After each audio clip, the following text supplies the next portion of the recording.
Joe Robertson with House to Play. It is Monday, September 8th, which means we are officially done with season. We can look back and see how we did this summer. But before I dig into that, I had a request from a follower to check out the Linn Creek area on the Lake of the Ozarks to see if this is a good place for a vacation rental. So let's dig in and do just that. As always, I start with this overall top-down view of the lake so we can make note of how the lake averages look at this point in time before I apply my filter for the Linn Creek area. You can see these numbers here on the screen. We'll make note of them, and as we go ahead and apply our Linn Creek filter that I made earlier, and you can see that there is an improvement once we look at just this area. But let's dig into some specifics to see if there's more than meets the eye in this area.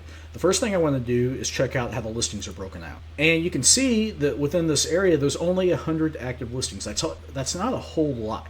So this makes this data vulnerable to outliers. What's an outlier? That's when you have a property or a couple properties that are making so much it kind of skewing the data.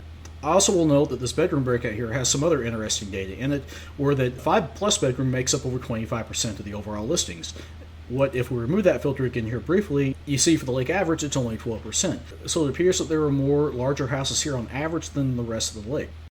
Their filter reapplied now, let's continue on. Our occupancy numbers here are slightly better than the lake average, but just slightly. Revenue-wise is where it really starts to stand out, where it takes a pretty big jump up compared to the overall lake average.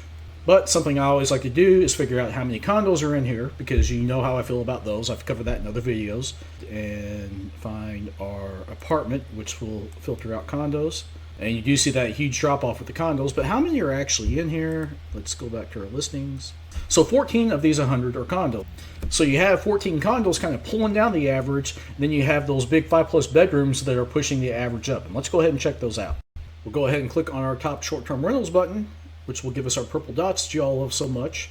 And whoo boy, look at that big dog. This house has been listed for a few years. It always does very well. And if any of you guys are looking for a template on how to succeed on the Lake of the Ozarks vacation rental market, this house is giving it to you. You pretty much just need to make your dock look like an amusement park and probably have some pretty good insurance alongside of that. But to go back to what we were talking about earlier, 6 bedroom, 7 bedroom, 9 bedroom, 5 bedroom, you have these big heavy hitters that are pushing the average way up. Now, if you can afford one of these and make a profit out of the rental, there is a max number to this lake you can pay for a rental and make a profit. You know, you're not going to make more than $300,000 in most cases, so figure out the math there, and there's a cap on how much you can pay for a vacation rental if you're doing it for a true investment standpoint. But I'm going to guess most of my viewers aren't buying these bigger houses, so let's go ahead and filter down to max 3 bed. Now you see the numbers jump down quite a bit, but let's get granular and look at some of these individual listings that are 1 to 3 bedroom. Back to our top properties section. 3 bedroom, $87K, nothing wrong with that. $64K, $49K, and again, when we see days available less than 300, it makes it a little bit more unreliable.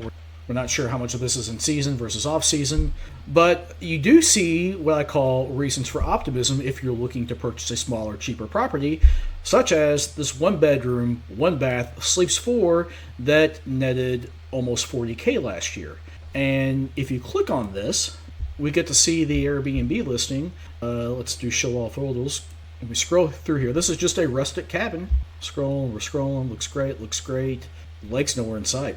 This is not even lake view, let alone the lakefront. So don't overthink this lake that it's only lakefront or bust. It's really not. They have a great indoor area, great outdoor area with a hot tub, and my guess is this property kills it as far as purchase price and investment standpoint. So if we go back to the top properties, the other thing I would note about this property is it has a 65% occupancy rate throughout the year. And then you see another 2 bedroom here that has a 63% occupancy rate throughout the year. And if we go ahead and expand this back out to our larger listings again, and we look at our top property here, that only had a 53% occupancy rate. And the reason that is because it is much easier to attract a small group in the off season than it is to attract a large group and get them to pay more. Maybe you get Christmas, maybe you get Thanksgiving, and you get some big groups there, but it is very difficult to rent these bigger units in the off season versus the smaller units where you'll get a couple that just wants a last minute getaway for the weekend. You get a Friday and Saturday booking, and those things are great in the off season. So as far as Linn Creek overall goes, I think it's a fine place to launch a vacation rental.